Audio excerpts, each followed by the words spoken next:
College. We would like to especially thank the community of Masjid Ash-Shaheed for the gracious use of this blessed place. This is one of my most favorite places in Charlotte, and every time I come here, I feel totally joyful, and hope you feel the same. Just a couple of housekeeping matters before we get started. The Charlotte Tea House, if you haven't heard of us before, is a nonprofit organization, and therefore we run on community donations.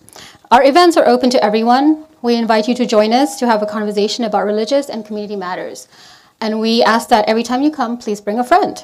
We do ask that you RSVP for logistical purposes. Ladies, I see some of you standing at the back. There are seats in between. Please feel free to find one and get comfortable. So we do ask you to RSVP for logistical purposes, and our events are held in different places around town.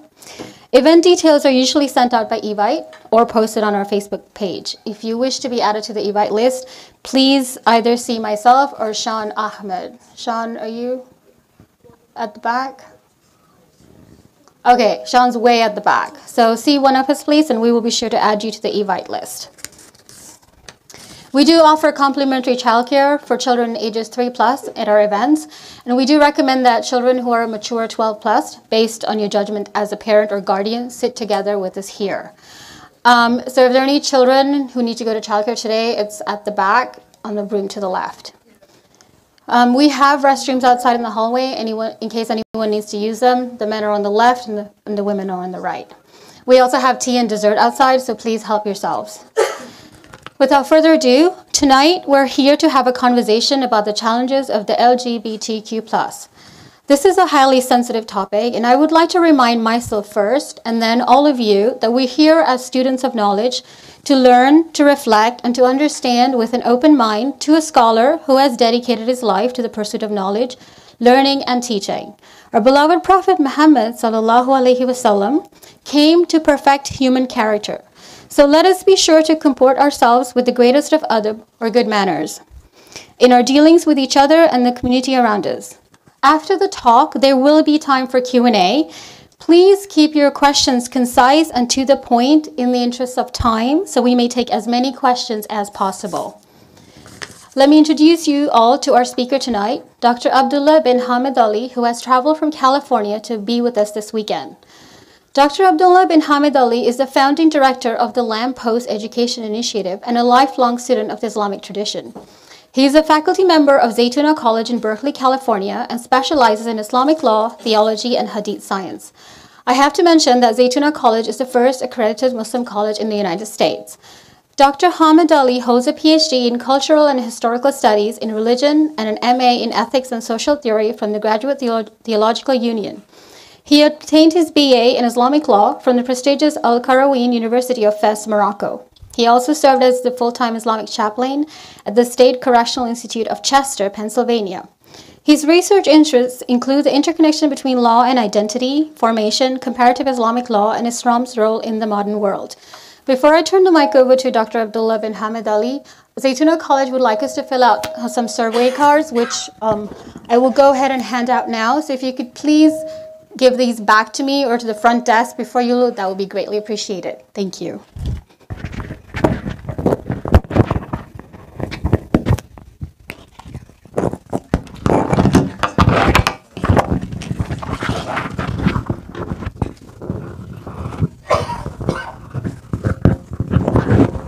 Bismillah ar-Rahman ar-Rahim, alhamdulillah, rabbil alameen, wa salatu wa salam, ala ashraf al-anbiya, wa sayyid al-mursaleen, nabiyina wa habibina Muhammadin wa ala alihi wa sahbihi ajma'een. Assalamu alaikum wa rahmatullahi wa barakatuh. Alhamdulillah, it's an honor to be invited here to this weekend, both in the capacity as a representative of Zaytuna College, but also just as an individual who is here, honored to enjoy your company. Just a little bit more about me before we start. I was born Muslim to Muslim parents who originally had become members of the Nation of Islam, followers of Elijah Muhammad, and once he passed away, they followed Imam W.D. Muhammad. So in certain ways, I'm at home in this masjid. I feel that as soon as you walk in, the atmosphere is such that you can it just it's part of what you are, and saying that, of course, it's not just to highlight that there's some connection experientially or philosophically with the perhaps some things may be related to the objectives of the Masjid of the project here, but also because there's a tendency of people to mistake me for someone who immigrated from Africa. And I get that quite a bit these days. They look at the way that I dress, and sometimes even the way I talk. Some people say that, "Oh, I didn't know that you were black." And so I just wanted to clear that up before we get started. Today is as alluded to already stated, that this is an extremely sensitive topic, naturally, and I'm glad that so many of you are here, courageous enough to be in attendance to speak or to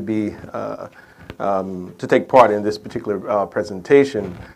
The challenge of the LGBTQ plus community, or challenges to the Muslim community, are many, in spite of the fact that we know that many Muslims are very much involved with efforts which are oftentimes referred to as alliances with the LGBTQ community.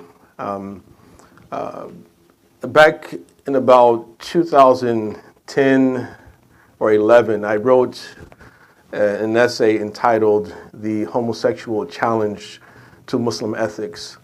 It actually started as a paper that I had written for one of my classes on anthropology and ethics.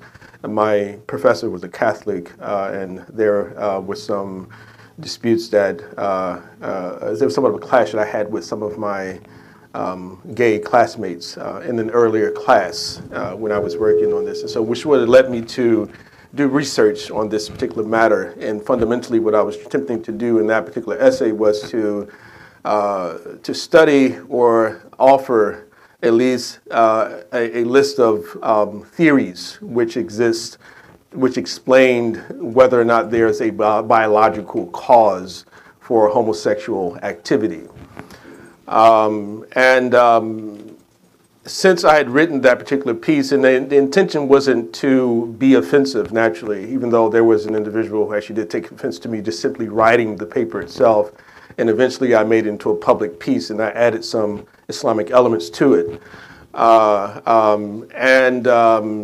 It was something, once it went public, to my surprise, there was an individual, a Muslim brother, who had contacted me in email. This is an individual who I'd been in touch with for a number of years prior to that, and I had no idea about his story. So he saw he had contacted me, and he mentioned that that prior to becoming Muslim, he used to be gay, and he used to sleep with women, and men, of course. He sleep with men, and once he became Muslim, he continued to do so until there was someone in the masjid who told him, "You have to stop that because you can get killed." And once he heard that, it scared him enough that he stopped being involved in this particular relationship, or those particular relationships, and he started to pursue marriage to women, Muslim women. He had met a couple of sisters.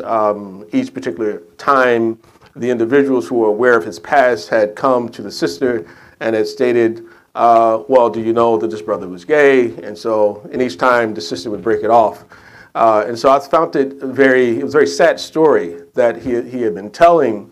Although I could not completely blame women who may not want to be involved with a man who had been gay in the past, So I sympathized with the situation quite a bit, and so. But it was just I didn't know how to advise him, what to say to him, under those circumstances, other than to attempt to encourage Muslims to try their best to be very discreet, or to keep the secrets of those individuals who may come, in particular when it comes to imams or leaders of communities, when people have these issues and they come to you, to at least maintain some sense of confidentiality about the issue. And of course, this doesn't mean that a potential spouse doesn't have the right to know such things, right? If a sister perhaps is unaware of those type of things, that they perhaps be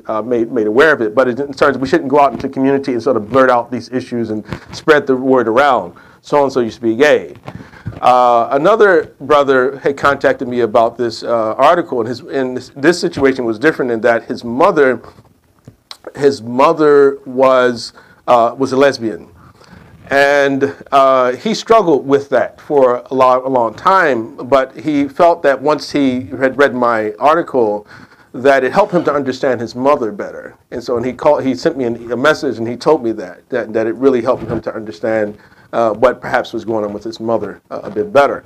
Another case that came up was an individual had written me about a young 9-year-old boy, Muslim boy, who was accused in one masjid of molesting some younger boys, and words had reached the parents of at least one of the young boys who had apparently been molested, and the people of the masjid were considering putting word out in the masjid about this young 9-year-old boy, to let everyone know, to alert them that there's something wrong with him, and so he needs to sort of be blacklisted somehow. And I felt that in itself would be a cruel and unusual punishment, even though I understand why people will be upset about an individual, a boy in the masjid who has that particular problem, I guess we would say right now. So that's anecdotal issues that I want to raise, and I want to begin that way because I wanted to be clear from the very beginning that what I will say afterwards is not said as a way to cause any unintended offense, but you're always going to have that when you say things that we would consider to be true or that actually are factual or true, because sympathy is one thing, and we know that Islam emphasizes the importance of being empathetic, being merciful. These are aspects of the religion. As a matter of fact, this is the most outstanding of the characteristics of Allah subhanahu wa ta'ala. Almost every single surah begins with Bismillah ar-Rahman ar-Rahim. When students would study in the Muslim world for centuries, the very first hadith that they would learn was the hadith, Ar-Rahimuna yarhamuhum ar-Rahman, that the most merciful, those who are merciful will be shown mercy by the merciful one. So mercy has been emphasized throughout Islamic history. It's emphasized in our Quran. But we have to be certain that mercy doesn't lead us into what can be called sort of an unconditional acceptance of people and people's actions, because we do have an obligation of obedience as well, of obedience to Allah subhanahu wa ta'ala. And there is a particular moral philosophy that we've been given by our Creator that we are expected to judge people's actions by.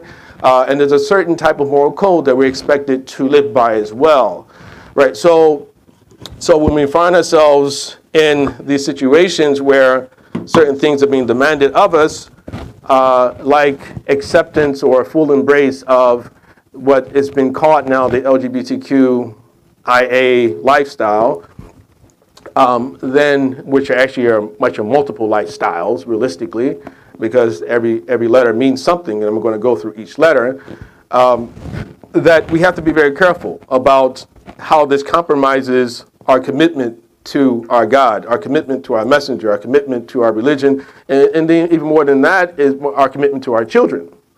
What particular messages are we sending to our children by the full embrace of alternative lifestyles, or lifestyles that Islam or our God, the God of the Quran, would deem to be inappropriate, or even considered to be examples of decadent types of living. So one thing that's makes this difficult, I think, for us in this time is because when it comes to the subject of identity, that this is relatively new, in that in the past, or for most of human history, individuals didn't identify on the basis of their appetites. Right? And so this is fundamentally what happens when you start to say, when a person says, I'm LGBTQIA, then fundamentally we're talking about identifying oneself based upon one's appetite. Now, people may identify themselves based upon their tribe, based upon their race, right? We don't generally identify ourselves based upon our sex or our gender, because we look at one another, we can tell what we are, right? Generally speaking. But all of these things are being questioned now, that we've been asked to question all these things, and you can get in trouble for doing what they call misgendering a person. And I say, hey, what's up, man? They say, well, how do you know I'm a man? You know, who told you I'm a man? This is, you know, I mean, we laugh, but it's really serious stuff. It's really, people lose their jobs, people being prevented from promotions, among other things. So it's really a different world completely, and that the race, for instance, is one way, type of identity, and sexual appetite, or a sexual, what we call sexual orientation, or sexual preference, which used to be called sexual preference, and now it's called sexual orientation. And there's something political about even that, which is because if you call it sexual preference, and that fundamentally says that this is a choice. And actually, prior to close to the Supreme Court victory, gays in America, in particular, they when they argued for the right to choose their partners, who they want to lie down with, they argued that it's my choice. I can do whatever I want to. That it was all about choice. They said, listen, you know, I don't have to live your Christian morality. I don't need to live your Jewish morality, right? But they found that this was largely it was much more frustrating, because they could not get rid of the idea, or remove from the minds of people the idea that what they were doing was nothing more than practicing a form of sexual perversion, right? And so if you're just a pervert, right, or if you're perverted, then that in itself is very negative. So what had occurred is that there was a shift. And the way that they begin to argue was from the standpoint of biology, or make the claim that we were born that way, because everybody believes in science, you know, even though most people don't know science. But you tell somebody it's science, then I guess, hey, well, if science says it, then I guess it's okay, and I guess it's true, right? And nobody's going to check. So that becomes much more persuasive once they realize that people actually have start to doubt themselves. Once they start to make those claims, and they realize, okay, this is now the way forward. Now, one of the fundamental problems is that when we look at LGBTQIA, and again, I'm going to go through each one of them, that it's hard to disconnect it from feminism and feminist philosophy, right? And it's hard to disconnect both the gender ideology and feminist philosophy from Marxism, right? And it's not to say that Marxism speaks directly to these issues, but there is this idea in Marxism that of class warfare that is inevitable, especially under capitalism. So capitalism becomes an enemy, and that hierarchies are inherently evil, right? So patriarchy is bad, right? So patriarchy is bad, and so in our situations, the worst form of patriarchy is patriarchy when it is led by heterosexual white Anglo-Saxon men, right? So they themselves become painted as the ultimate enemy of society, the ultimate oppressor, and anyone else living under them is an oppressed person, right? So you'll find when you look closely at feminism today and look at, and again, we know that, and that's not an anti-feminist statement. I'm not anti-feminist. You know, I believe that women should be given opportunity, among other things, and they should not be abused physically and otherwise, right? But the type of feminism that is orthodoxy today is a very negative, very toxic type of feminism that is in the mainstream, and it is connected. It is married to LGBTQ rights and its own sort of moral philosophy, and it's connected with Marxism. And so it starts. It's a form of. It starts with a type of man hate, right?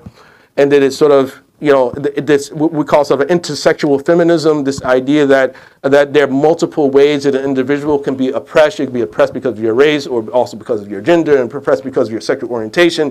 Intersectional oppression. So the more of these aspects of your life are prominent, then the more oppressed you are. So for that reason, a black lesbian is, as we would say, represents the most oppressed, like one of the most oppressed, if not the most oppressed person, right, in society. A black woman who's lesbian, you know, or one of these members of the LGBTQ, right? So even racism itself against black people, like, so black people themselves are, if you're heterosexual, and if you're a man, right? So you can be a heterosexual woman, that you are in a better situation than a homosexual woman, right? That the homosexual woman is assumed to be more oppressed than you. If you're a black man, then as a black man who is heterosexual, then you are less oppressed than a black man who is homosexual, right? And it keeps going. There's a hierarchy. There's hierarchies of oppression that exist, you know. So it's all connected, you see. And it's, again, realistically, what this is all about is are powerful people in our society, you know, just continuing to pull strings and manipulate. And at the end of the day, it really is all about power. And this happen to be those issues that are utilized to divide us ultimately. But LGBTQ, the L stands for lesbian. We know the G is for gay. The B is for bisexual. And then there are the other letters, you know. So I stopped there because it must be clear that we understand that these first three are not the same as the others, right?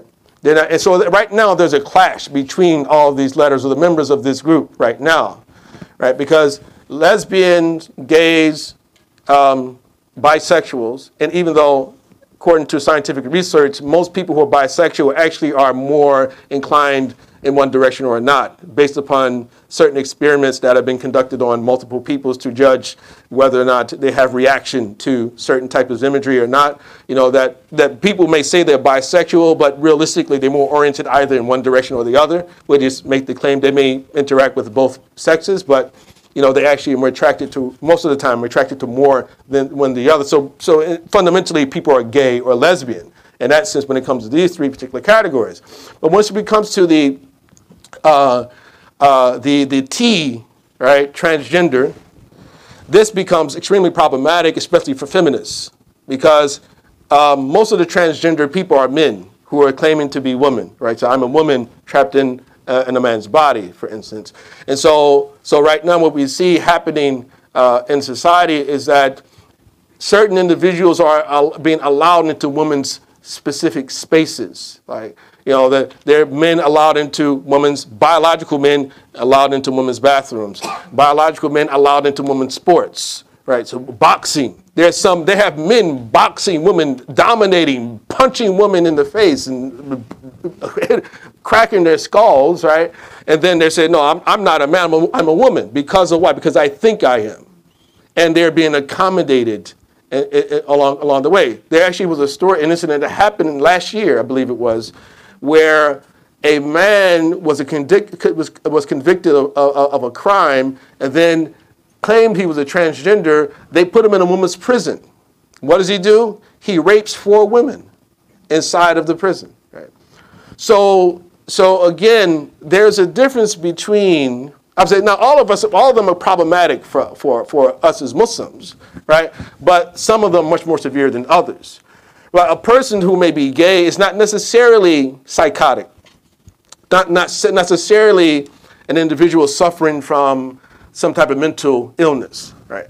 But in the case of transgender people, in most cases, and again, I'm not just saying this because I wanted to be that way, but I've read a lot of material on this matter, and it's very clear from the studies that have been done that most of these people, if not all of them, are suffering from some type of mental illness, it could be bipolarism or anxiety disorder, and those things increase. They actually become worse as time goes on, and even if they have the actual sex change operation, it actually does not reduce it. And this is why you'll constantly hear it said that the transgender community, there are people actually who are more prone to suicide than anyone else. And so there had been a number of doctors, psychologists, psychiatrists who are attempting to deal with this issue for a very long time and trying to help people to develop a sense of, or I guess to remove the sense of distress that most of the people who are in this situation, they suffer, right? But what had happened at a certain point recently was that in the area of psychiatry, the approach to this issue had changed. And so it turned to what is called gender affirmation therapy, right? So if a person is a psychologist, they can't tell the transgender person that you're sick, right? Or that I'm going to help you to get better, right? No, you can't. You can actually use your job for those type of things, right? So there's a lot of political influences that are there that are making it very difficult in this particular regard. As a matter of fact, a few weeks ago, I just attended a Muslim psychology conference, and this is one of the things that came up and we talked about. And just sort of a side note on that issue, that when we are talking about politics, that Muslims are talking about politics, that we should not simply be happy because we have Muslim politicians, right? That the Muslim politicians should be going in with a Muslim agenda, right? Which would include things of major concern to Muslims, right? And I believe that one of those things that are major concern to Muslims, especially the Muslim psychologists, is for them to be able to opt out, to declare themselves to be conscientious objectors to those situations where they're expected, for instance, to counsel a gay couple, to help them to stay together, for instance, because there's an individual, a doctor, Muslim doctor I know, who actually was about to be fired because he refused to do this, but he just resigned before they fired him, right? But he wanted to disbar him, but he refused it, and then just went to a different job, got a lower paying job. Now certain times, the some employers, they accommodate this, right? But it seems that they're able to get away with this without any legal ramifications. So I think that's one thing that should be on the agenda that we actually would appeal to Muslim politicians about. Is that, listen, that we have our own morality, but that's not, it doesn't seem that that's the direction that most Muslims apparently want to go in. Right? So lesbian, gay, bisexual, transgender, queer. This word queer, we know this word for a very long time. We know in the English language this means like sort of strange or weird, sort of abnormal, out of the ordinary. So queer is a term that has been embraced by the gay community in the same way that black people embrace the word black, right? So they'll say, just like black people embrace the word black or Negro, we embrace the word queer, right? And it becomes a term of empowerment. But it's probably the most general term that anyone can utilize, and it encapsulates everything else. That if you're gay, you're queer. If you're bisexual, you're queer. If you're transgender, you're queer. If you're asexual, you're queer. If you are, intersex, you're queer, right? Anything that sort of is goes against the norm. And that is one thing that is generally celebrated in this particular area, both in the area of course, transgender or just gender studies in general, and also feminism. That the modern feminism that they celebrate not being something that goes against the norm or challenges the standard orthodoxy, that, because normativity is a problem for them. Orthodoxy is a problem for them, right? So they don't like that. They don't like those words or terms, normativity and orthodoxy. They feel that they are oppressive, right? They're oppressive, and so they need to be resisted. So a queer person is such. An intersex person, intersex is just simply another way of calling in person what traditionally was called a hermaphrodite. So a hermaphrodite is a person who's born with both genitalia, right? So there are very few true hermaphrodites, and a true hermaphrodite is an individual who's born with both external and internal genitalia. So they have ovaries, they have the gonads, the testes on the internally, and on the externally they have both the external reproductive organs. This is extremely rare, right? Most hermaphrodites or intersex people are actually what we call pseudo-hermaphrodites, meaning that internally there's one sex, even though they possess both genitalia on the outside, but internally and chromosomally that they are a single sex. They're either male or female. But those are things that come out as they grow. You're able to identify it better as they move into adulthood. And then the asexual, the A part of LGBTQIA is what they call asexual. And apparently what is meant by asexual are people who what we call gender nonconforming. That these individuals who, for one, they don't want to identify as being homo or heterosexual. They don't want to identify, this may, for instance, an asexual person may be an individual who, like a man, for instance, who's heterosexual, but he likes to wear women's clothing, for instance. You know, he's queer, but also perhaps, let's say he's asexual, and then the next day makes something different, or what they call like gender fluid. Like one day a person wakes up and say, well, I'm a man today, tomorrow I'm a woman, right? So this is actually really real things that are happening out there in our society right now, right? Internationally, and it's spreading across the planet. But asexual originally meant is it an individual that does not have sexual attraction. Like, for instance, children are asexual, right? Until before they reach puberty, generally, you know. But asexual, that's really what the word originates from, but it's been utilized in a different way today. Now, one of the issues that has become popular in this debate, or a popular topic of debate, is the question of whether or not the words sex and gender are the same. So people from this particular orientation, they say that sex is biological, gender is cultural, right? So it's culturally constructed, that you're a gender, that you are not born a man, you're not born a woman, you learn how to be a man, you learn how to become a woman, right?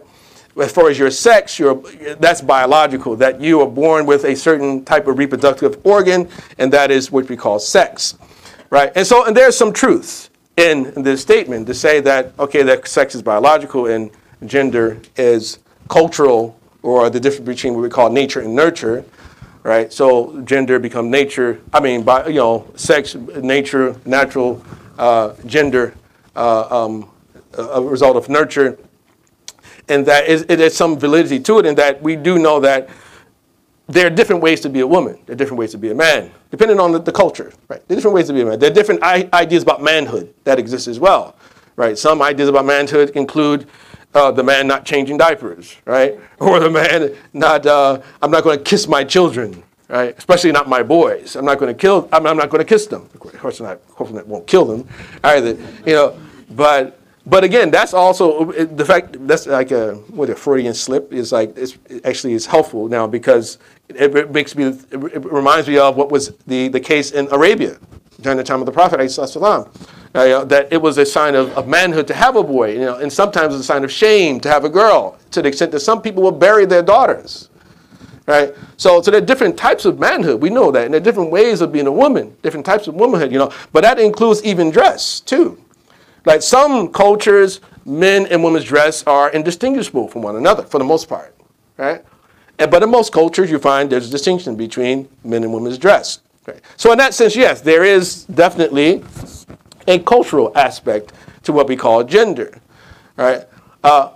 But sex or biology is the starting point of gender, right? But we can't have, we have to start from the point of biology, right? Because what happens from here is that, okay, if gender is culturally constructed, then we cannot limit gender to two genders. It's not only male or female. There can be all these LGBTQ, you know, there can be more than that. And as a matter of fact, then we add on top of that, now we can use different gender pronouns, right? So not just he, she, it, right? Z and all these other 68 or more pronouns that have now been introduced. So you find like on college campuses, like you find new employees, they write an email to send out, "Hi, I'm new to the job, and and my preferred pronoun is this." Right? There are students who actually will introduce themselves publicly, and they'll enter along with while they introduce themselves, they'll say, "Well, my preferred pronoun is that." This is the way it's becoming. It's almost becoming mandated to an extent. In Canada, there was already the mandate, and there was a major blow up in Canada with Dr. Jordan Peterson, who actually resisted and told him that he wasn't going to utilize the gender pronoun, and he tried to get him fired. And now he's an extremely famous person, very rich person now too, because of his resistance to that particular law that was about to be passed. It wasn't rooted in science, you see. So if gender culturally constructed, so what's happened now is like it started with, okay, gender is culturally constructed, so as long as it's culturally constructed, we can have as many genders as we choose, right? But now it's going to the other extreme of saying, okay, well, we can't limit sex to the binary of male and female either, right? So this is where it's going now, right? So that in itself is unacceptable. That is unacceptable not only to Muslims, but I think for society, very dangerous to society to allow for this to occur, because realistically, when we look at these two words, the word sex and gender. And it is believed that the word gender entered into the English language in the 13th century, and it entered into English, the language itself, as a way to teach grammar. So you identify or distinguish certain words based upon their gender. Words are assigned to gender. So you have what we call masculine nouns, you have feminine nouns, and you have what we call neutered nouns, right? So these nouns are gendered, right? So a masculine noun like king is a masculine noun, queen is a feminine noun, or it becomes a neutered noun, meaning one that is asexual, right? It's not identified with any particular sex. It can apply to both. And so they utilize the word gender at first to just simply refer to words, the way that you classify words. And sex is, people have sex and words have gender. But in the 70s, the early 70s, the feminists introduced a new idea. And that idea was that gender and sex realistically weren't really different. They were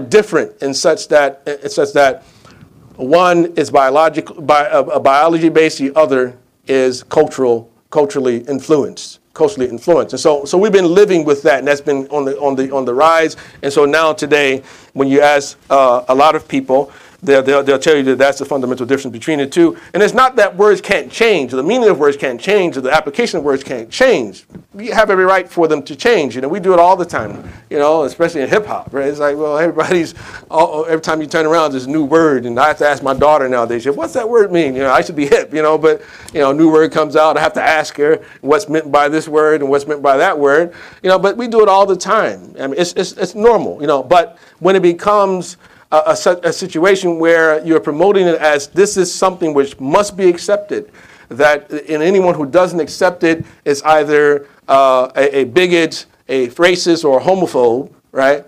Then that is very problematic. And that in itself is clearly an example of what fascism looks like. Even fascism looks like. So another point I want to make here, which is that I talked about how one of the ways that the gays had actually influenced or influenced more people to accept that being gay is rooted in biology, and actually there's no scientific proof of it, no reliable theory that proves that. But they've given it up right now because they've achieved what they wanted, which is they got their right to marriage, but that was just the start of it, that was the start of it. And this is one of the things that some people feared. We say, okay, well, we want to have the right to marry the same person of the same sex. But now what's happening is that they have now been injecting new ideas into school curricula. offering, even from preschool now, in certain places, preschool, kindergarten, and above, these ideas about alternative families, that you can have a mom and a mom. You can have two dads, right? These are things that they're promoting and trying to indoctrinate children into. It's in our movies. It's in the normal television programming. As a matter of fact, the television in my house almost never comes on. I don't have cable. It almost never comes on. And if it does come on, it's my son watching Netflix, some cartoon, and I would generally watch it with him, right? But even in those cartoons, you see the influence there. They introduce it, like, just one example, like this, he likes this cartoon called Trolls. He watches it from time to time. He's into like the boy stuff too, real hardcore, like Ninjago, and then he gets something he likes Trolls. And Trolls, there's a character in Trolls who has a deep voice, but is a girl, right? They never say it's a girl, but in all likelihood it's a girl, right? So, but because they never say that it's actually a boy, right? You kind of tolerate it. It's like, but they're very deep, so they're introducing these ideas into the minds of children, very young children, to get them to accept them. There's a book that we read called 15 Animals, and I read it to him a number of times, and I remember after maybe the 10th time we read the book, because as a man he has 15 animals, and he gives each of them a very special name, and everybody's name is Bob, right? Except for the last one, right? But and this is Rabbit Bob and his wife Bob, right? And so he about the 10th time, he's 6 years old, so he said, well, how can her name be Bob? She's a girl, right? I mean, so he picked up on that. But I'd never said anything about it before. But we read it, okay, just read it, because I figured, okay, they're not even thinking about those type of things yet, and they don't really know what it means to be sexual. They don't know what sex is or anything like that, or to feel like a girl, feel like a boy. But unfortunately, what we see happening is that there's a strong lobby that's pushing to convince young children who are confused about their identity to accept, right, that they are trapped in the wrong body. So a little boy says she's a girl says she's a boy. Oh, we have to accept her. We have to push her forward. We have to start to inject them with hormones to make them get ready for the transition when they come into puberty, or to stop, or to slow down the process of puberty. When in fact, when we look at the research, you see that the overwhelming majority of these confused children, as they grow up, that the overwhelming majority of them, they get over it. They actually get over it. They stop being confused. They say, they decide to choose. I am what I am, what God made me, right? Almost all of them, this is what happens. And the others who actually don't, they either become like bisexual or transgender or something like that, But even in those cases, many of them, if not most of them, the additional cases, about maybe close to 20%, who actually are more like homosexual. So there are definitely some things happening with some people. We don't know exactly, what gets them to that point.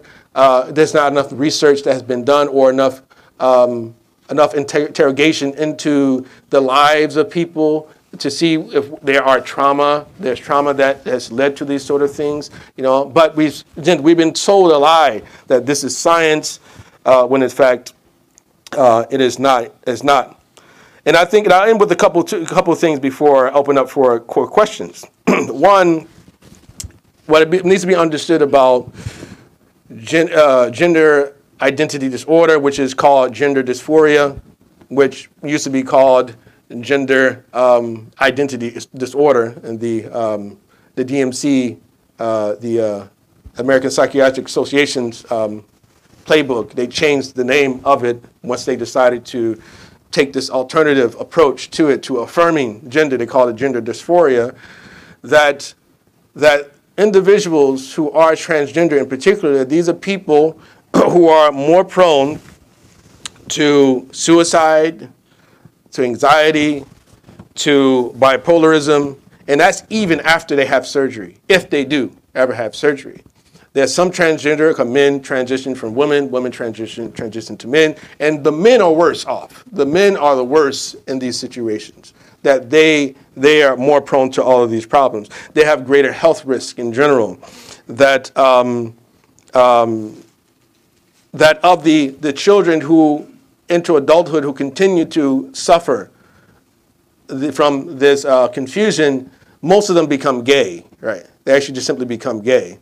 But again, if many of the doctors, more reliable doctors, are those who are actually into truth-telling, like people like Dr. Leonard Sachs and others like that, they are clear. They say, but listen, you don't push these children, you don't put them on a pedestal, you don't make them like some, you don't put them, sort of celebrate them publicly as some, somebody coming out and out of the box, because it becomes harmful. This is a very personal issue for these people, very personal issue for these people. And so if we come across people like to suffer from these things, and we do have to be very gentle with these situations, but we do have to be very clear about what are the boundaries, or what boundaries are there. So final thoughts, final things, points of consideration before I open things up.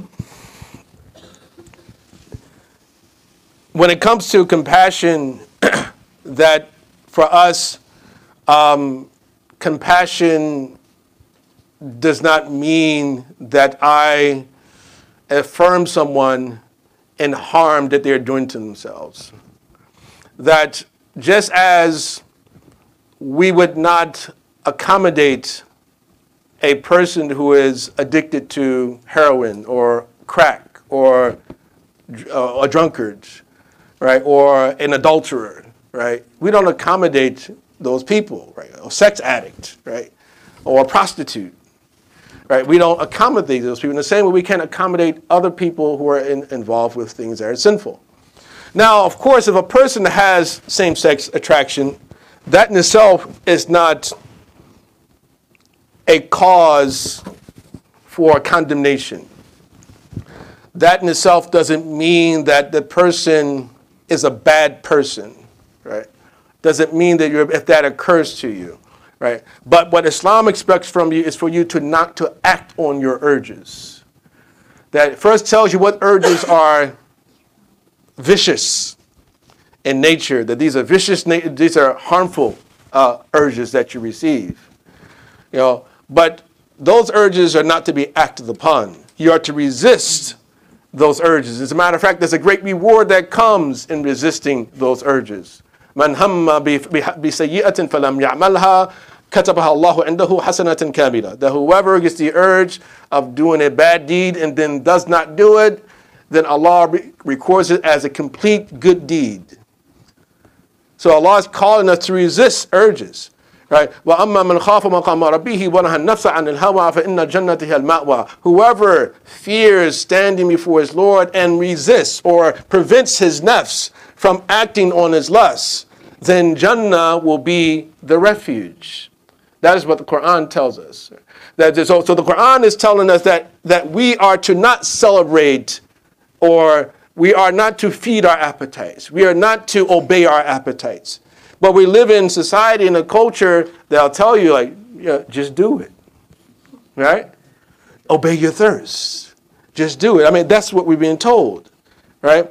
Our culture is telling it is celebrating, these sort of things. And there's actually a difference between, like I like to call old time, in particular lesbians. Like I have, gay people in my family. I have my aunt, she's a lesbian. She's been a lesbian for a long time. Her son is he says bisexual, but, he's bisexual. And I had a cousin who died some years ago who actually was gay as well. And at no time had any of them ever claimed that I was born this way, right? But there are some people who are just like, you know what? Hey, well, I just like decadence. Like Professor, what's his name? Camille Piglia in Canada. Like she calls herself, identifies as a transgender. She's a lesbian, she calls herself a transgender. But she's very open to critique. She's like, listen, you know, I'm not trying to force anybody to be the way that I am. You do you, I'm going to do me. And she's like, I'm just fond of decadence, right? And there are some lesbians who I know as well. Like even when I was working on my graduate degrees, one of my readers for my PhD, she's a lesbian woman. She's an older woman. She's lesbian, but she doesn't carry it on in her chest. She's not walking around, yes, I'm a lesbian, and you need to be one too. She doesn't do that at all, right? They just leave you alone. Another lesbian at the university, she asked me to do the invocation at the graduation ceremony. And I was like, oh, she knows I'm a Muslim, and I don't know how I feel about that lifestyle. She still felt that, okay, well, hey, that's he doing him, and I'm doing me, right? So here, but I want you to do the opening prayer at the graduation ceremony, right?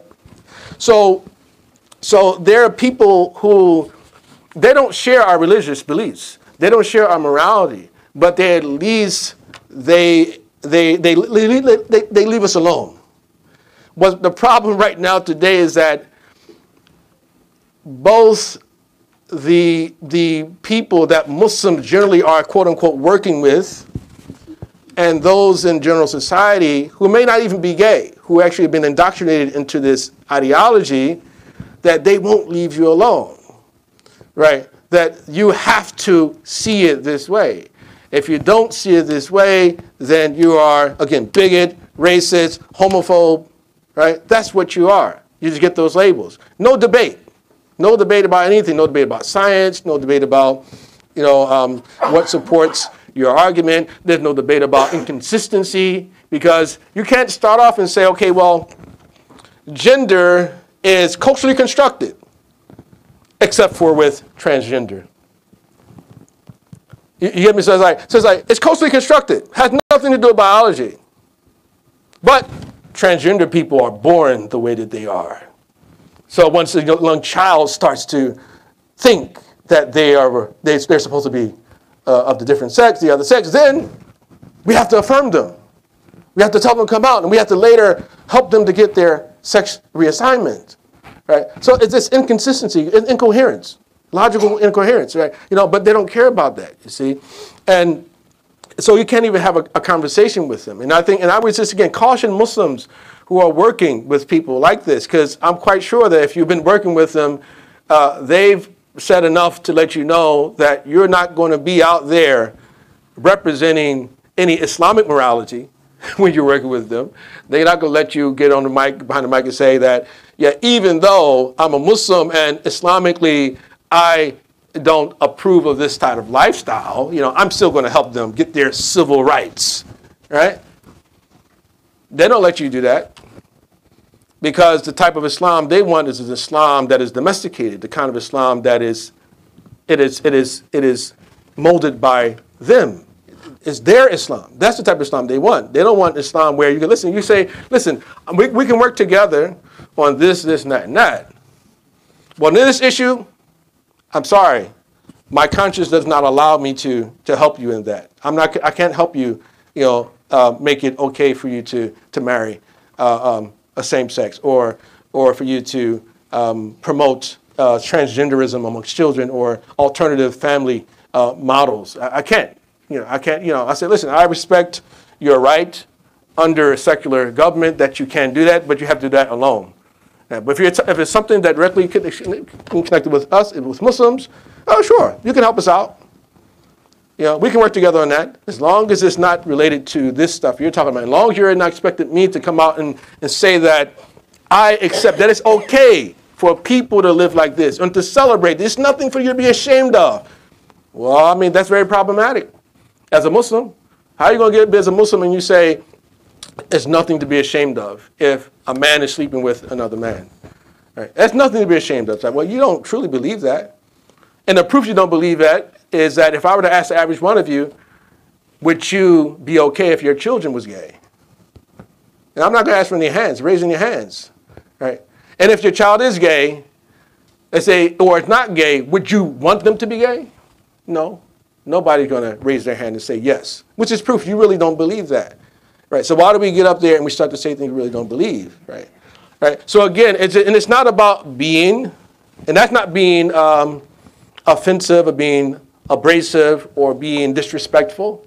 That's just being principled. You see, being committed to my tradition, that I have a tradition, you have your, this is your way, I have my way. Lakum dinukum waliya din. Right? We're human beings. I acknowledge your humanity. I don't want anything bad to happen to you. I don't think it's good that people attack you just because, that you identify as gay or transgender or whatever. We should be against that. We should no. We don't want them people who run down the streets and shoot them and hit them in the heads and things like that. We don't know what's going on in people's lives. We don't know. We don't want that. But at the same time, I should be able to say that as a Muslim, I can't support this. As a Muslim, I can't support this. So it becomes a question of who is my Lord? Who is your Lord? And Allah asks this question over and over and over. That do you desire, or is it other than God who is desired as a judge when it is He who revealed to you the book? وَالَّذِينَ آتَيْنَاهُمُ الْكِتَابَ يَعْلَمُونَ أَنَّهُ مُنَزَّلٌ مِنْ عِنْدِ رَبِّكَ بِالْحَقِّ. And those who were given the book, they know that it is revealed to you from their Lord. فَلَا تَكُونَنَ مِنَ الْمُمْتَرِينَ. So don't be among those who doubt. Don't be among those who doubt. So the Quran is telling us here that, Allah, He's the judge. Yeah. Do we want Allah? Do they want the judgment of the Jahili period? Is that what they want? وَمَنْ أَحْسَنُ مِنَ اللَّهِ حُكْمًا لِقَوْمٍ يُوقِنُونَ. And who is better than God to judge for a people who have certainty? Right? That who is better than God to judge? Do we believe that? وَمَنْ لَمْ يَحْكُمْ بِمَا أَنزَلَ اللَّهُ فَأُولَٰئِكَ هُمُ الْكَافِرُونَ. That whoever does not judge by what Allah has revealed, then those are the ungrateful ones. Those are the kuffar. Those are the rejectors of faith. This is what the Quran teaches us. Right? So it's really a question about that. And it's because fundamentally, if we accept this, that we are fundamentally undermining human nature.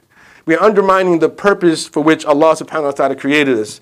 That this is not only a question of freedom of speech. This is about freedom of religion, freedom of conscience, freedom of thought. Because people are telling us that this is the only way that you can see this, is the only way you can operate with this, right? And they're fundamentally redefining for us the human being. That Islam had come with us with its own conception of the human being, right? There's zakar wa untha, there's male and female, right? And gender that is the starting point of gender. There's two sexes, there are two genders, right? And even though we do find obscure gendered people in the life of the Masjid alayhi salatu wasalam, that they never classified them as a third or fourth gender, right? That they always saw them as an individual whose true sex or gender has not been revealed yet.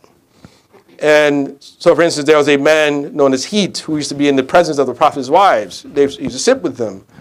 And they weren't certain. They thought he was asexual, meaning he didn't have sexual desire, right? Because he had feminine mannerism, very effeminate woman, effeminate man. And they weren't sure. Until one day he said something, made a comment about a woman's body. And then the Prophet ﷺ said to his wives, no, these are not to be in your presence anymore, right?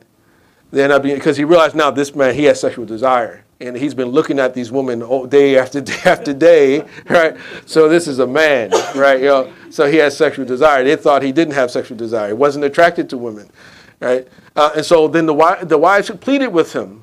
And they said, well, can he at least come on Jum'ah, because he's poor. They wanted him to eat with them. So the Prophet allowed him to come in on Fridays to eat with them, right? Yeah, so it's not, again, but it was never like this thing, we're going to now introduce a third gender. No, there's no third gender or fourth gender. And there are hermaphrodites that were there. Just like in hermaphrodites, you say, well, in time, it'll be revealed what gender or sex they belong to, right? That's the way that they dealt with it, So if they urinate from this particular organ, then this is male. If it's that one, this is female. They had different ways they tried to determine it. So again, this is not simply about a matter of free speech, but matters of freedom of religion, but also about science as well, because scientifically we can prove, right, what you are. You're either XX or you're XY, or you're XXXY, meaning you're a hermaphrodite, a true hermaphrodite. And you can determine that, you see. And by performing some cosmetic surgery will not change that, right? But again, there's a difference between the LGB and the QTIA, right? There's a split between them right now because many of the feminists and the gays are objecting to a lot of what they're seeing coming from the transgender community, and especially with regard to men themselves who actually are coming out and exploiting an opportunity to inject themselves into women's spaces. Right? So it totally undermines feminism. Right? So if you're a feminist, it's like, oh, well, these men, they've been privileged in all these centuries, and now they found a way to maintain that privilege by claiming that they're themselves victims, right? Even the worst of all victims, because they're not just gay, they're transgender, right? So at any rate, I chuckle, but of course I know it's not a laughing matter. But I hope that there was some benefit from that, and so I'll open up the floor to any questions that you may have right now. Barakallahu feekum.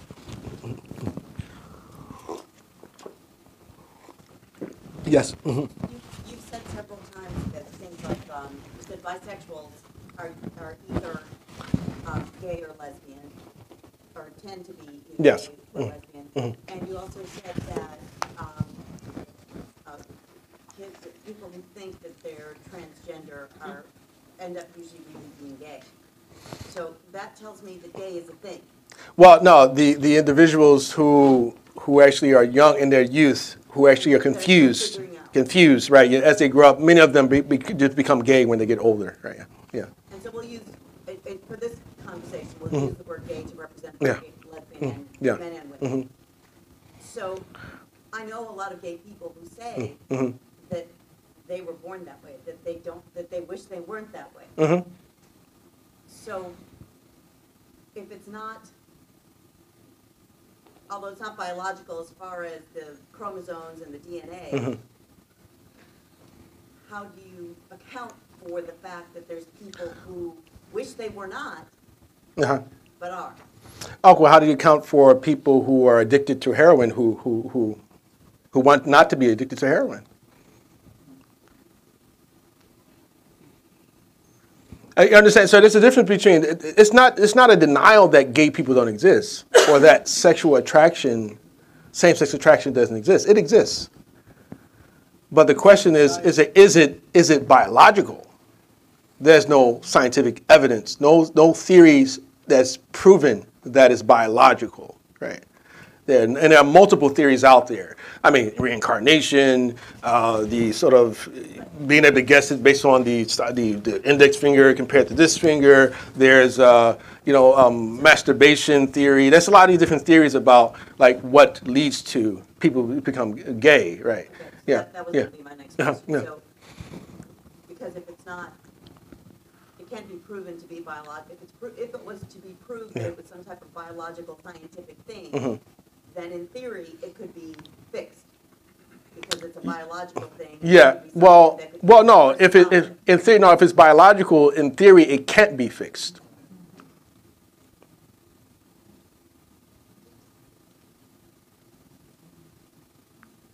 Meaning that, again, we're talking about the attraction itself.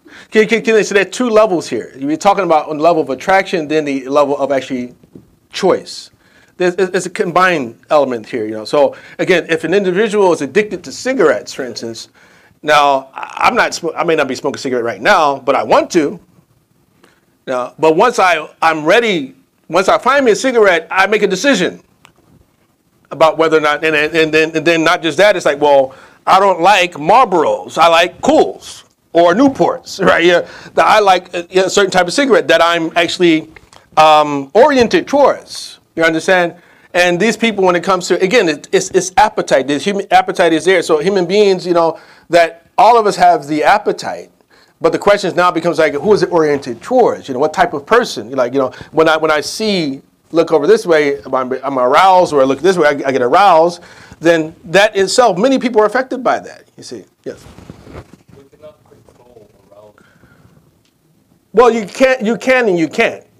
Yes, you can. You can get to an extent. You can. Yeah. Okay.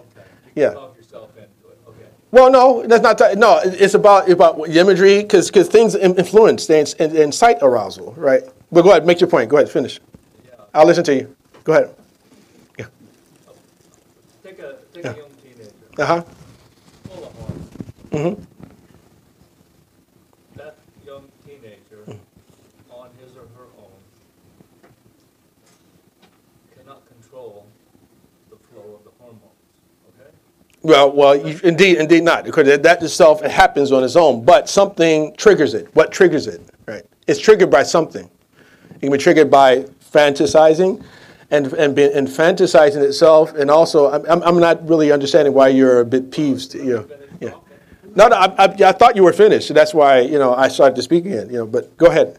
You made a point, but you didn't ask a question, so I'm assuming you want to have a conversation, right? But if you have a question, I'll just ask you a question, but if you want me to listen, I'll listen as well, and then I'll just agree or disagree. Yes. So my question is, have you seen any research that are affecting young, I would say, African Americans?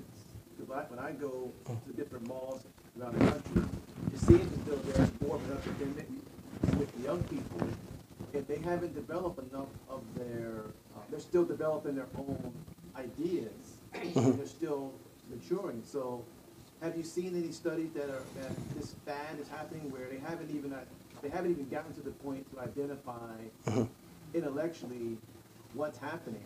They're just gravitating towards what's being fed to them through television. Yeah, there's definitely that was there. There's very little evidence that children understand what it means to be sexual, or especially, you're talking about young children, 5, 6-year-old children, things like that. Yeah. Oh, teenagers, of course, and now they're becoming more pubescent. They're pubescent now, and they're going through their changes, going through adolescence and things like that. Of course, they're going through their changes, so naturally, they have feelings that they didn't have before. There's no doubt about it, and certain types of attraction develop. Do they really know how to properly channel that? That's really the challenge. You see, little boys often what they do is watch pornography, right? Online, so this is like, because they don't have any models of manhood, right? So they're sort of driven to this, like, the internet, for instance, they're not taught how to approach these things in a proper way, you see, or how to deal with women, how to treat a woman, right? There are things that little boys are not getting anymore, you see. And so then we would complain about, we call it the sort of toxic sort of nature of boys, and that, a boy only knows how to perhaps abuse a woman, right? And a lot of that has to do with the fact that manhood, or traditional manhood qualities, right, which actually emphasize a type of, we call it a sort of process, sort of like a rites of passage, right, into manhood at one time, right? That those were taught. You learn how to be a gentleman, like, that boys don't call out at women, or they, understand that they don't abuse them, or they don't cut women off when they talk, or there are a lot of these things that certain cultures they reinforce, or just a certain, open up, stand up when a woman comes into the room, you open the door for the woman, things like that. Those things have totally been sort of just thrown away. So then now we're complaining so much about how we call it toxic masculinity. Say, well, naturally it was going to happen if there are no models for positive humanity out there anymore. Right? Yes. So. I work at a facility, a mental health facility. Now we're getting more and more younger people, younger men, younger teenagers that's confused about their sexuality. And they're going into a depression state because they've been teased, people have been bullied and all that. And a lot of them have expressed the fact that they wish they weren't gay. And so how would you recommend that we counsel young men that way? One thing that Dr. Leonard Sachs, he encourages, for instance, especially for like young boys who are confused about their sexuality. It's like, for instance, you find a little boy and say he doesn't want to do rough play, but maybe he wants to read a book or something like that. That instead of telling the boy that you're gay or you might be a transgender, right, person, is to say, listen, no, you try to find a group of boys who actually are more like him. and gives him an alternative way of seeing boyhood or manhood. You understand? It's like so you realize that that's not like only one way to be a boy. There's not only one way to be a man, right? It's like they're different cultures, right? There's more than one way to be a girl. You know, not girls don't always have to play with the dolls. Some girls, they're into like the big trucks, and they like to throw stuff in the air like the boys do. There's some girls like that. They're tomboys, we call them. But when they get older, generally they grow out of that. You see, and they become very girlish, right? And vice versa. So part of it, and I guess it's difficult if you're talking about in the institutional setting, right? It's much more of a challenge because again, the culture there doesn't, it doesn't tolerate that. And I'm not the one to advise, I guess you would say. I really don't know how to deal with that, but I do, like, if they could change, if it was possible for them to change their atmosphere, change the setting, then I would recommend, okay, he tried to mix with people who are more like himself, right? But if you're talking about in the institution, it's like juveniles, it's like, then everybody, him and whoever else is with him, they're going to be picked on, to say the least, as we know. Yes, sister. Start there where a girl who likes to play with, boys' games, sports, things like that, might be sort of restricted in being who they are, and a boy who might have, I don't know, some sort of characteristic that is seen, that adults see as feminine. We're talking about boys and girls. That society might shame them for this or bully them for this. Doesn't it start there? Well, what do you mean, with the adults? Yes, with the adults. Yes. With what society says is feminine or not feminine, or masculine or not masculine. And then some of those natural attributes that individual has is started to be repressed. Yes. Which right. obviously will have psychological effects on that boy or that girl. Yes, right. There are definitely certain aspects of every culture like that which are not universal characteristics of what we call boyishness or girlishness or girliness.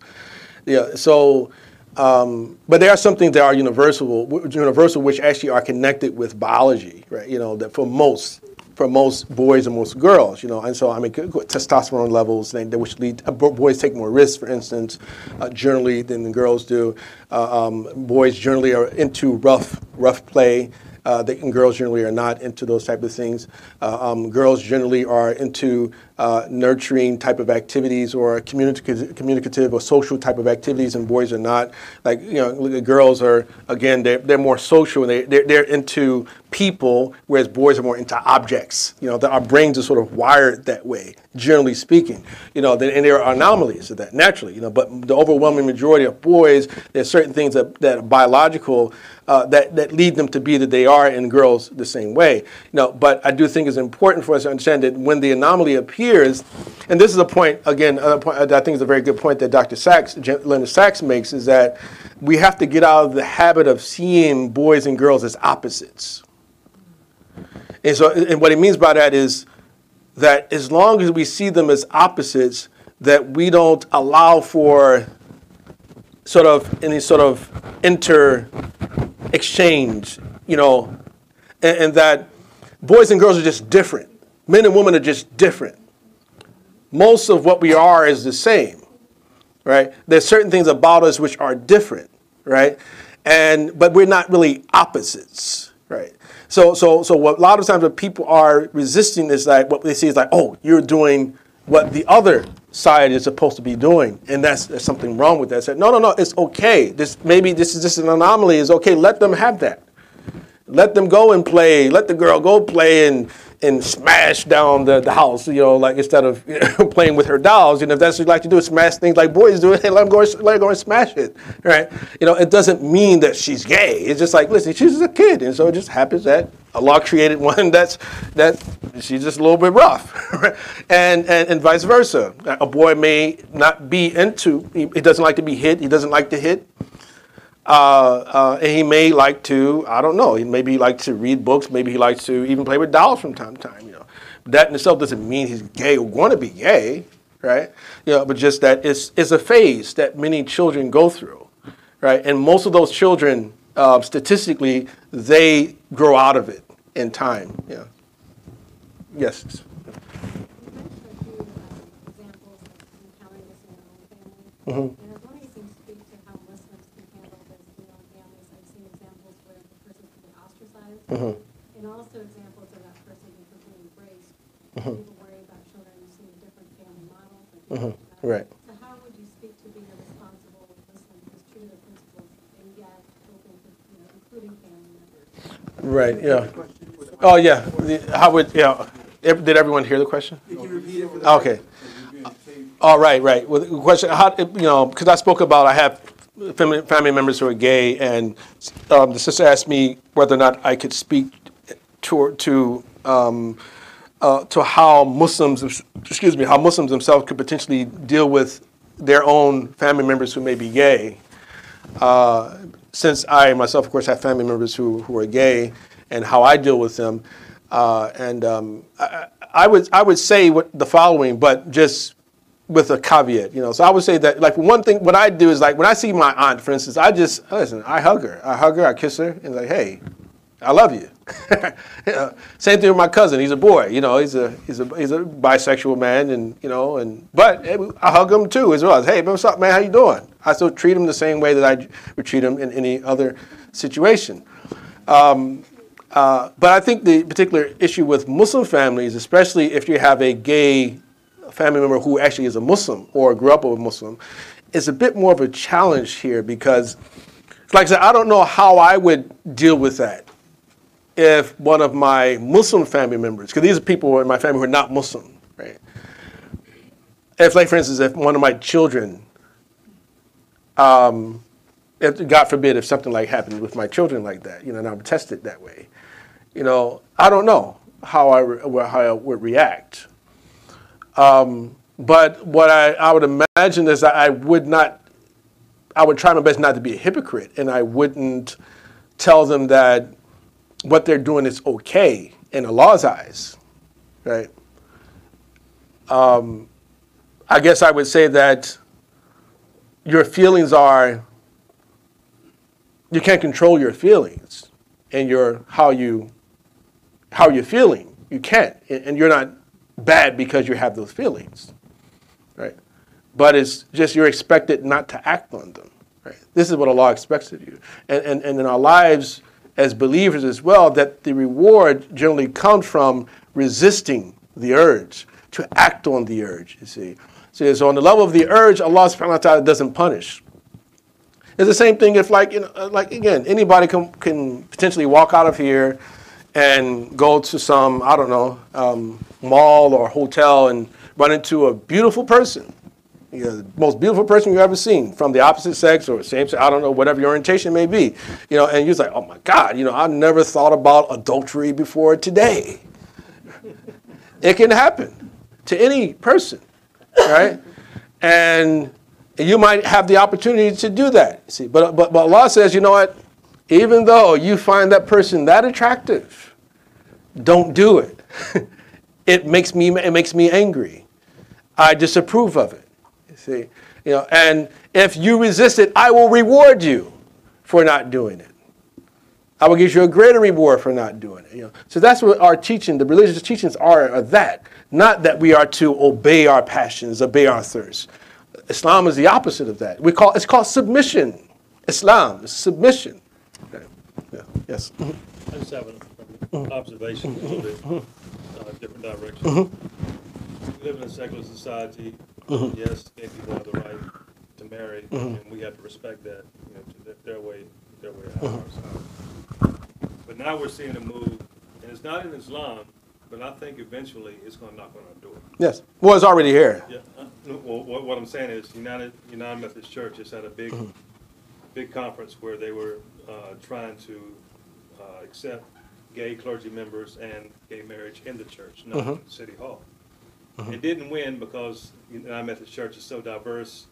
There's a lot of members overseas, and Right. I just couldn't accept Yeah, it. I think I've heard of it. But Yeah, a lot of my issue. friends who are locally, they're very liberal, and they were like heartbroken. I'm like, you're trying to change church doctrine. You're not tolerating. You're not saying treat them well and keep them in the church. You're saying, let them run the church. Yes, right. It's That's a difference, thing yeah. here. And they were real struggling with it. And so it's gone beyond just a civil right now. Yes, They're trying right. to push it in the religious community. Yes, yeah, totally. And eventually, it's going to be knocking on our door. Right. I mean, it's kind of around now. We're just not really talking about it. Yeah, it's around, and then unfortunately, and on the, I'm not going to mention what Sarah was about to say, but I want to cast aspersions on any organizations, but you definitely do see like some real problems in the Muslim community. And I'm sorry, yeah, he was mentioning about how the it was the Lutherans, right? Yeah, the United Methodist Church. There was a push to accept gay clergymen recently, and gay marriage as well. But there was a vote, and there was a vote against it, and so it didn't win. So the brothers mentioned that there were some liberals in the church who were upset that they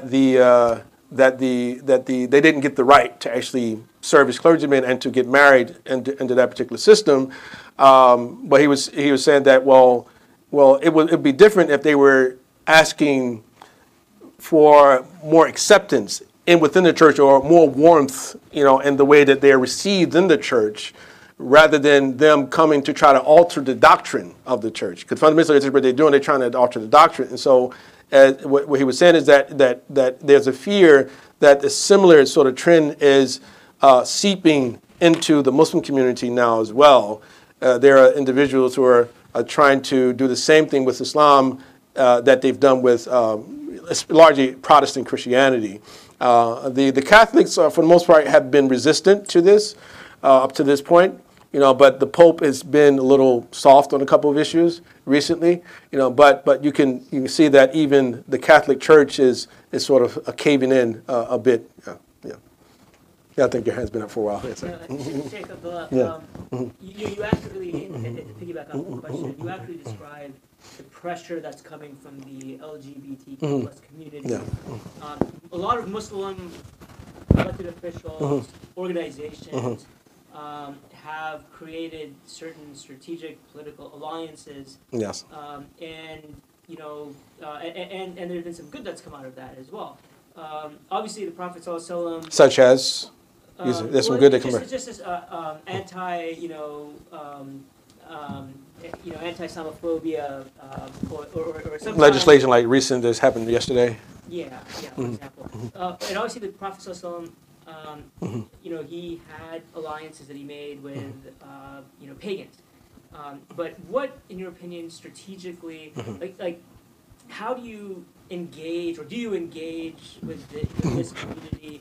Are there common things we can work on together? And how do you draw that line where, at some point we're, allies and, hey, don't discriminate against people who are not mainstream, but then, don't shove this down our throats either. Right? Don't make us bigoted for saying this is haram. Right. Well, yeah, but to try to repeat the question or the comment, I guess you would say. Well, there's a question along with it as well. That there are a lot of Muslims who are in politics and in other areas that have formed an alliance with the gay community or the LGBTQ community, and certain benefits have come from that particular alliance. He mentioned, for instance, the recent legislation that was passed in response to Congresswoman Ilhan Omar's statements about AIPAC, and so this legislation that was passed, which originally was supposed to be a condemnation of her, but actually turned into them passing the new law that was anti-Semitism, but also anti-Islamophobia, anti-racism, among other things. All right. So in that sense, it backfired on them, that they were actually trying to take her words and make them seem like she was saying something that was racist and actually wasn't racist. And so the claim is that this particular example was a result of sort of alliances that Muslims have, like the LGBTQ community. I would challenge that and say, no, it wasn't. The success of that actually didn't result from the LGBTQ lobby. It actually resulted from the black caucus, right? It was because they spoke up and they came out strongly in support, back off this thing a little bit. So that's really, they came out strongly. So it wasn't just LGBTQ issue. And so that's why I asked you, like what? I would argue that there really hasn't been any benefit, any substantive benefit come from the so-called alliance with the LGBTQ community. Now, Muslims would say, okay, well, what about the Muslim ban, right? Okay, well, the Muslim ban is still in force, right? Supreme Court ruled, okay, Trump was right, okay. Second of all, even before it got to the Supreme Court, the Muslim ban was such, again, and I don't want to trivialize it, because I know that some people probably are directly affected by having family members prevented from entering into the country. But out of 54 Muslim countries, it was like 6 or 7 countries were targeted. But we still called it a Muslim ban, right? As if to say that the only reason that Trump was doing it is because he hated Muslims. Right, and it was disingenuous. It wasn't. If he did it because he hated Muslims, he would have banned every Muslim country, but he didn't. You know, but he said there were some legitimate security concerns, right? And I do think that there were some legitimate security concerns because most of these countries are war-torn countries. You know, and even if you say, well, because of America, that you can argue that all you want to, but still, Trump didn't start those wars. He said these were things prior to him. He came and he said, you know, we got to do something about this. You know, so and then the other part of it is that it wasn't as if Muslims whose family members could no longer enter into the United States, that you were not allowed to go visit them, right? And thirdly, it's not as if people have a right, an inalienable right to come to the United States, right? Yeah, because again, we have to be able to talk about these issues in a very reasonable manner rather than sort of like just grabbing on to, jumping on people's sort of talking points, taking their talking points, you see. But to come back to answer your question about like, where can we work with them? I would say that we can work with them in almost any area other than the area of LGBTQ rights. Right. So anything that is about them. For instance, again, passing legislation that forced people to utilize certain pronouns. I think Muslims should be against that. Muslims should be lobbying against any type of efforts like that. You know, that if they're trying to compel children to learn information, right, about the family that is non-normative, that I don't think Muslims can support that, right? But that's one of the things that's going on right now. You see, but. If it's some other area that sort of, I guess you say that it overlaps with a Muslim concern, sure, they're welcome to help us, right? But if it's something that actually undermines our morality, I don't believe that we can legitimately form an alliance with them in those areas. And Allah knows best. So. Yes, sister. That will be our last question. Okay, so. No, can I get both of them? They had she had her hands up. Okay. It's just in the blue. Then also. Okay. So you said that in your studies that being gay is not biological. So you're ruling out that it's not nature. Well, I'm not saying it's not, but I'm saying that there's no evidence, scientific evidence that's biological. It hasn't been discovered. A gay gene or anything like that has not been discovered yet. Right. So I have to assume that it's not biological. Okay. So. My question is, so we're assuming right now it's more nurture. So you're also saying if you have a child that shows tendency to have preferences for the other gender in terms of behavior, to nurture that, because they're most likely going to grow out of it. Well, not necessarily. Wait, hold on. Yeah. Okay, no, but I want you to make sure you quote me right, because that's why you have to get me right in your head first, because I don't want you to make an argument against a straw man, right? You have to make sure that you have my argument straight. Yeah. So what I'm saying is that I didn't say that you're to nurture that. I'm saying that you are not to try to change it or to prevent it from happening. I'm not saying, yeah, keep doing it. Keep doing it. Oh, I'll go buy you more dolls. No, just listen. Let it happen. Let it be. Yeah, that's the difference. There's a difference between that and nurturing it. Nurturing is like, now I'm encouraging it. Yeah. So yes. Well, So I mean, continue. if you're finding them activities to do, then I think you are encouraging it. This is my opinion. And That if you are finding them, but that's not what I'm saying. I'm not saying you're looking for things for them to do. I'm just saying it just happened naturally. There's a difference between allowing children to do things and controlling children's play space. that's a fine line in my opinion. However, what I'm going to say, there are adults or there's teenagers, they don't grow out of it. And there's so many choices for the youth these days, and they see so much normalcy in social media and acceptance. We have there's teenagers and there's young adults that do identify, and it has been encouraged. So I'm just thinking, as a parent, I think it's really important that they see strong male role models and they see strong female role models, and I think that's important. Yeah, I agree. And I'm thinking, as a collective society, Muslim communities, do you think there's ways to encourage this or to give this message? Because 10 years ago, the trendy thing was to be bisexual. The last 5+ years, the trend is to be transgender. Because I work in mental health too. I work in an inpatient facility for 32 years, and this is what we're seeing.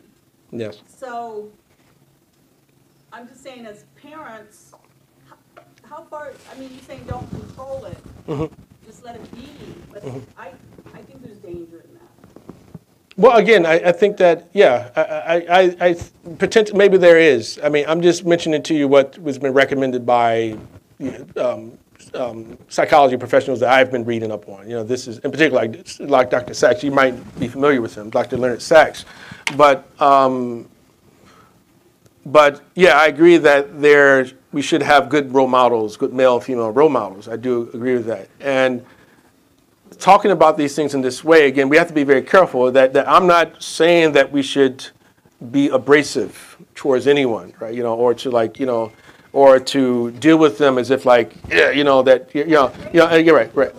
right, exactly. The choices that you're giving your child when they're young are the same choices that is going to play out when they're a teenager. Yeah, I mean, some teenagers they grow into this, and this is why before when I was talking about how urges are triggered by certain things. You mentioned something about TV. You mentioned, I think that this is a big part of the problem too, is that we allow the television to babysit our children, right? And then we wonder when they get older and a lot of some of the things come out, or they develop a type of acceptance of these type of things that we don't approve of. We're like, well, how did that happen? A lot of times because we're falling short in what we do as parents. You see, we're not as critical as we need to be, because again, if you don't have an agenda, a lot of people out there, they have an agenda, So I mean, the people on TV, on the news, and Hollywood, they have an agenda, right? One part of it, of course, is make money, right? That's one part of it, But there are other types of agenda which are out there, and they want to colonize your mind. And so, if you put your child in front of the television, you turn it on, almost anything can happen, you see. And then 10 years later, you wake up and say, oh my God, and what happened here? What did I do? I did everything that was necessary, you see. So yeah, I definitely, I feel your reservedness about even allowing them to play with things, But again, I was just mentioning something that was recommended by a health professional. That's all it was, I don't. Well, he's not Muslim. No, this is Jewish. Well, he's a Jewish Christian, right? And he's very popular. He's a bestseller and author. He's very well known, and his research is very very well documented. He's actually studied quite a bit. Yeah. Dr. Leonard Sachs. He has a book called Gender Matters. You should get that book. I think that, and the last few chapters deal with a lot of these issues. Gender Matters. The Collapse of Parenting, Girls Adrift, Boys Adrift, right? It has a bunch of best-selling books. He's had one more with like another 4 hands up now. The Sister in the Blue. Did you ever ask you a question? Yeah. Okay.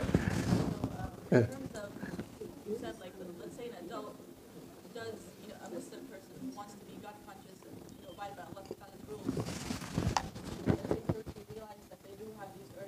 and they've tried therapies, they've done things, and they still have them, right? And they want to obey Allah's rules. So what do you recommend them doing? Do you say like that's their test in life? Yes. They have to be abstinent their whole life. Well, yeah. Well, And then also, in response to that, also, when they control themselves their whole lives and they know that this is their test and they're going to be God conscious, obey the rules. You have some imams these days telling them, well, in the afterlife, Allah will fix you and make you want the opposite gender, right? So let's say, that makes them hate religion because they're like, well, then, no, because I want this person and, I'm waiting to go to Jannah for that. But then you have scholars telling them, well, no, that's not natural and that's just your test. So then it makes them kind of like hate the religion. right. So what do you say? Yeah, well, the basic question is, what do you say to Muslims who actually are struggling with those urges and they've been trying to I guess you'd say, straighten them out to an extent, and nothing really seems to be working. And should we just simply recommend to them that you just remain abstinent until whenever, until they die, or that this is just their test? To me, saying that it's their test. Well, before I come to that, but the comment about the imam telling them that in Jannah, you're going to be changed to like the right person. It's kind of a stupid thing to tell a person, in my opinion, because we really don't have any certainty. We don't know, what. Because like the Quran tells us, وَلَكُمْ فِيهَا مَا تَشْتَهِي أَنفُسُكُمْ, that you get whatever your souls have an appetite for. وَلَكُمْ فِيهَا مَا تَدَّعُونَ, in there you have whatever you demand. So maybe that means, because there are no rules in Jannah, maybe that means if a person has an appetite for the same sex, maybe Jannah is not a sin anymore, right? Maybe that's what their Jannah is like. But to tell them that Allah is going to change you and make you heterosexual, and then you're going to have, all of the women you want, whatever. It's like, I just don't think that's a very wise answer to give to someone. And also, it's very presumptuous because we don't know what the afterlife has in store for people. But when it comes to people who have those challenges, I do think it is wise to tell people that maybe this is your test, because many people have tests. Many people have tests. Some people are tested by poverty. Some people are tested by handicapped. Some people are tested by mental retardation, or a child that's mentally has Down syndrome or whatever. People have their tests. You see, some people are born paraplegics. Some people get ALS. On their bodies, they start to shut down and they become trapped inside. People will have their tests. Maybe this is your test, right? You see, and I don't see anything inconsistent with our religious teachings to say that to a person. It may mean that the individual does remain abstinent, but in any case, the least evil that the person could commit will be like masturbation. You understand? So it's like, okay, well, if you feel like you're going to go do that, then just masturbate. Of course, generally that would be like, again, in private, I generally might tell somebody that, but it's not, I don't like to, this is just for us. Well, we got it on tape now, right? Whatever. Anyway, it's okay. It can stay on tape. It can stay on tape. I think the people who are watching, they'll understand why I said that. But there's the principle of taking the lesser of two evils, right, as well, right? So fornication, adultery, those are evil. Because we're not only against homosexual sex, we're against heterosexual sex, which is outside of the confines of marriage. That we're opposed to that too. We're opposed to bestiality. We're opposed to adultery, right? So all types of illicit intercourse, Islam forbids, right? So again, some people, I know guys grew up with it, man. They just, they're Muslims, but the women, they just can't stay away from the women. Just like it was their test, right? And maybe some men on the other side, they just, again, they're attracted to men and just like, hey, this is a fetish or whatever it is. It's their take. They know it's haram. They know it's bad. Or people get high. Muslims will tell you that, hey, well, try to convince them, say, hey, well, it's natural. So Allah, he created it. He made it grow. It got to be okay, right? That you convince yourself into certain things, But inside in your heart that, okay, well, this is not something that Allah subhanahu wa ta'ala approves of, and the person has to make a choice.